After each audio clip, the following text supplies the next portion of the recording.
Well, now we're going to turn to Greg Weldon. And Greg has been a personal friend of mine for about 20 years. I've got a copy of his book sitting right here, Gold Trading Boot Camp, published in 2007. And Greg was telling me just off air that for Halloween, he dresses up as Hulk Hogan. And I can certainly believe that. Greg, welcome to the show. Hey, my friend Victor, how are you doing today? I'm really good.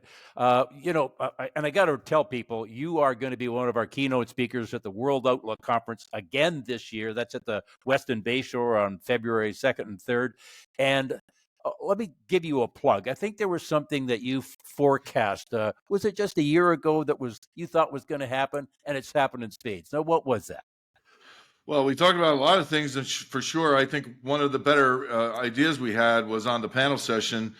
Somebody was talking about banks, and we came up with the thought process almost collectively that, and I specifically pointed out Japan, that Japanese banks would likely outperform U.S. banks. And this is something, like you've gone 15 years, 20 years without that happening. And in fact, since the day of that panel discussion, the Topix Bank Index against the S&P Bank Index is up 78.3% in what amounts to 9.5 months. So that was that's the tangible value of the World Outlook Conference right there. Well, you talk about banks. I was just looking at the Royal Bank of Canada, which is our main bank up here, the biggest one of the group, and shares there are down 20%. I think since middle of July, we're about at a 3-year low. Different parts of the banking sector have really not been taking this increasing interest rates very well. That's for sure. Yeah, and I think you just got a good dose of that. Most recently with the banks in the U.S. talking about, having to set aside larger loan loss reserves specifically against credit card debt. And we talked about credit card debt last time you had me on the program. So that's a big deal. And I might just, in that context and how it relates then to the stock market too, say that, people are kind of looking at this and saying, well, where's the recession? Where's the recession? The economy is resilient. You get a 4.9 print on GDP. Some of that's inventory. Some of that's a decline in imports. It's not always, the greatest read on the economy, and it's a little stale. But you're starting to see the peripheral, decline already. Mortgages have kind of crashed, and now you're seeing it in the consumer, commercial real estate even a little bit. And to whatever extent, people have been surprised with the resilience of the economy and think we're going to escape this range of hawkishness we've seen from the Federal Reserve. I counter by saying this, Victor, when you can't use the timeline that begins with when they started hiking rates, because they were so far behind the inflation curve at that point, that wasn't even funny. It took them until May, June, even into July to get policy to where it was something neutral and then above neutral by getting the Fed funds rate above inflation. And a lot of that move came because inflation came down, which we thought it would because of the base effect on energy. It worked perfectly. So the Fed has only really been restrictive, which is what they wanted to be, for about 5 months. It takes longer for that. When you talk about a lag, and the Fed has talked about a lag, the depths of the recession, the acceleration to the downside economy doesn't really project to start until the first quarter of next year. So to think that the stock market is safe is kind of, I think, short-sighted. And then let me throw another one at you real quick, too. What if, on the base effect, and certainly what's going on in the Middle East could drive oil prices higher, which I think it will. All right, I'm very bullish on oil, though near term's a little sketchy. And you get a base effect which is going the other way. Last year at this time, oil prices were virtually crashing, if you remember. So the base effect is now a positive on inflation. What if inflation goes back to 5 or 5.5? Well, then that is completely wiped out the restrictive policy of the Fed. So this is where thoughts of 7% Fed funds kind of started to emanate for me, and then Jamie Dimon started talking about it. But that's why it's a mathematical equation. And then the question becomes, if you get there and the stock market's kind of cracked and inflation's starting to rise, will the Fed acquiesce to higher inflation? Well, that's the big question for me going down the road. We talked earlier with Kevin Muir, and he was on that panel at the end of the World Outlook Conference last year that you talk about.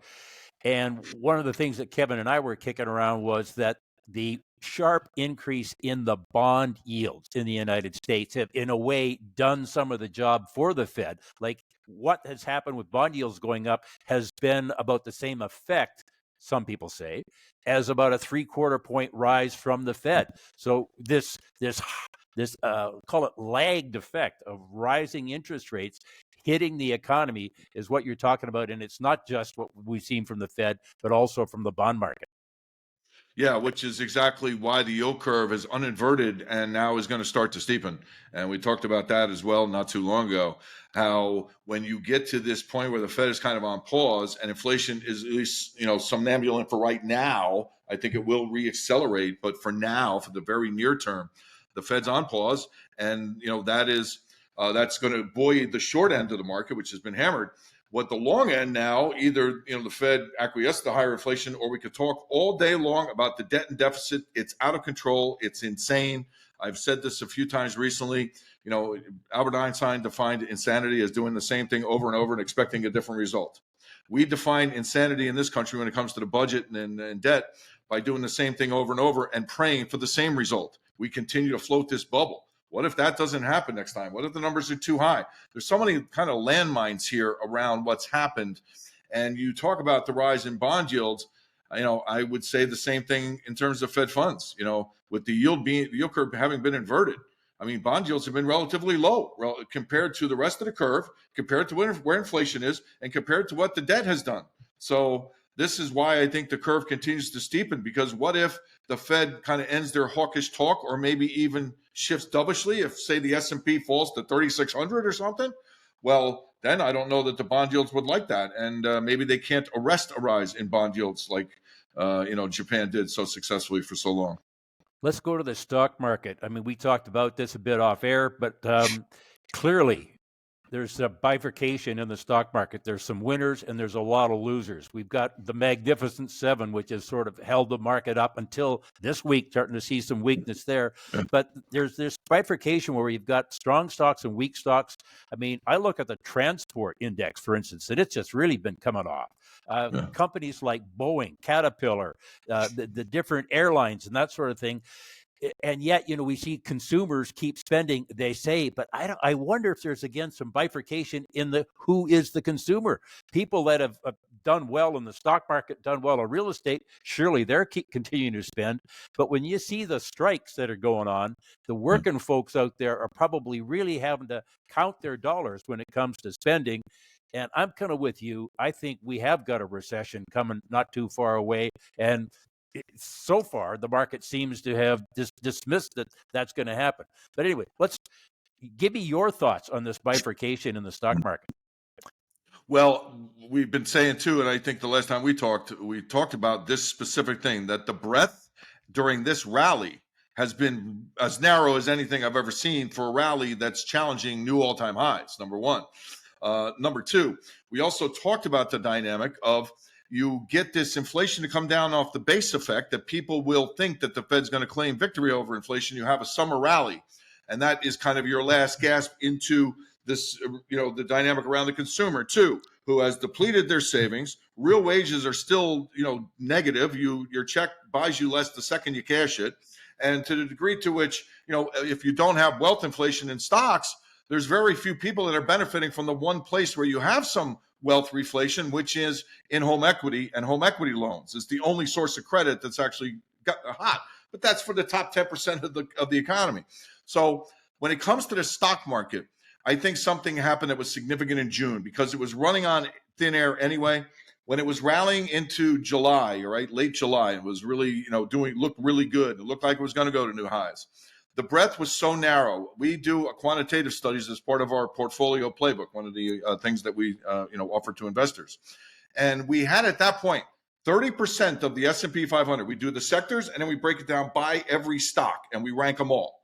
And in terms of the top performing bullish trends and the top performing bearish trends, not performance, but the strength of the trend, only 30% of the S&P 500 were trending bullishly. 20% were trending bearishly. That's a net 10%. That's horrible to think a new bull market's coming, and all of a sudden this summer people were talking about a new bull market. We said you're going to have an economic reality check, and it came this past 2 weeks. Like you said, all right, it's been very narrow. It's been tech. It's been semiconductors. It's been AI.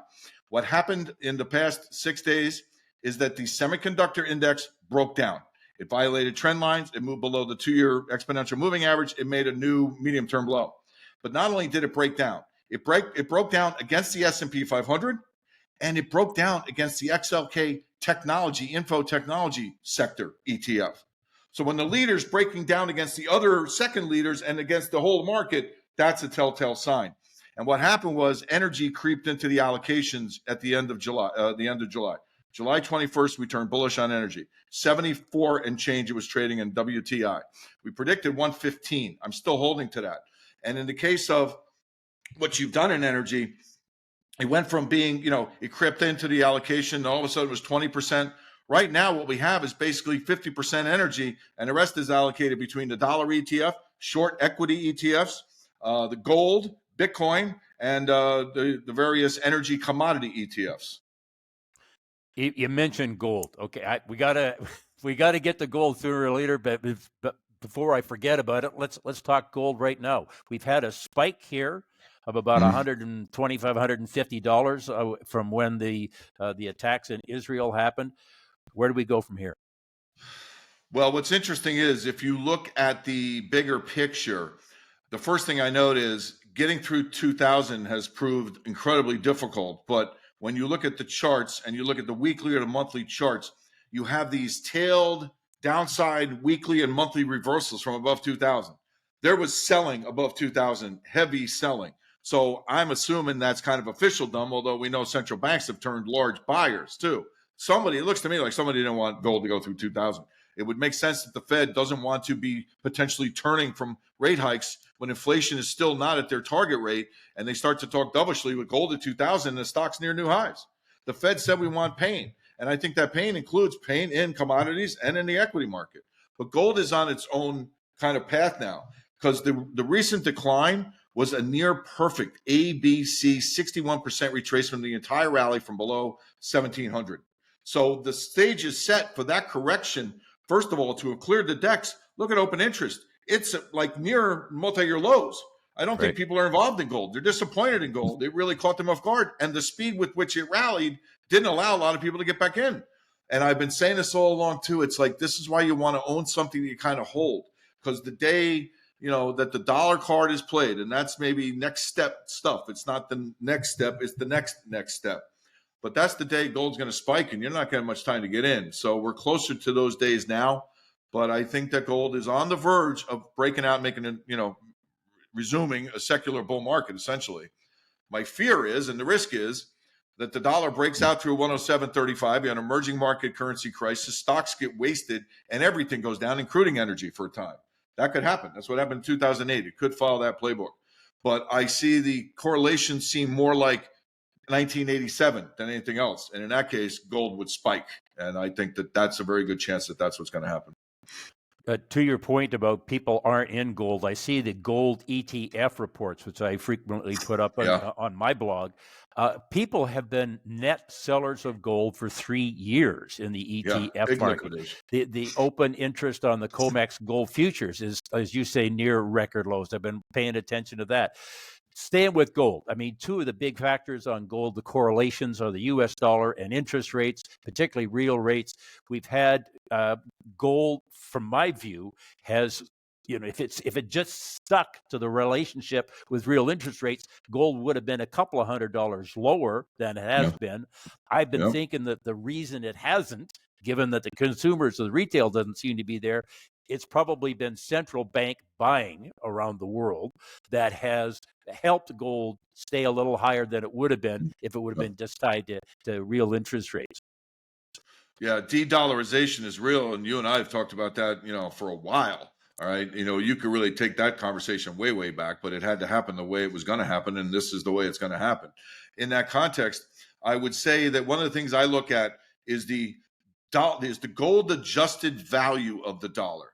Really simply, dollar index divided by gold. It's not like rocket science. But what this does is it represents kind of the monetary conditions too.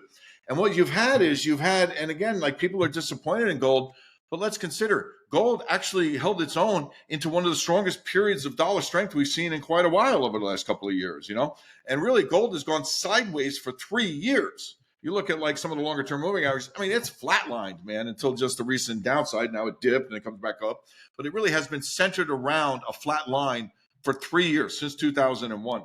So I would say, given what the dollar's done, that's phenomenal performance frankly. And the problem with gold is that the dollar seems to want to rally. Emerging market currencies are weakening. The majors are weakening. The euro, sterling had some really bad data this week. In Asia, there's all kinds of issues economically. Indonesia this week reported they raised rates and the rupiah is getting whacked. So those are the risks for gold. But the fact that gold is kind of now almost in the sweet spot, which you and I know, and everyone probably listening knows, is when gold is appreciating against all paper currencies. And you're very close to that. You're getting up to these levels where gold's about to break out in dollars. And if that happens, you're going to be in that sweet spot. And that would reflect a lot of potential landmines that get touched off, the least of which is not the Middle East. I mean, come on. Yeah. I mean, we talked about this for several years now, too, even starting back in 2020 at the World Outlook Conference. China, Russia, OPEC, including Saudi Arabia, with Iran, Sunni and Shia together, orchestrated by China. It's a new axis of power with manifest destiny intentions all over Europe. And I think, Iran is now challenging. They're baiting the U.S. It's going to be really interesting to see what happens. It's kind of scary.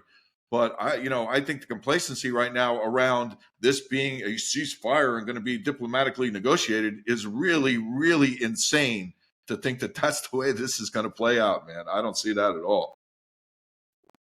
Greg, hey, we got 2 minutes. Quick thought on the U.S. dollar versus other currencies. I mean, for instance, the Japanese yen right now is just a hair away from touching new 32-year lows. It's down 50% against the U.S. dollar since 2012. Give us a quick take, your sort of your portfolio playbook on the U.S. dollar.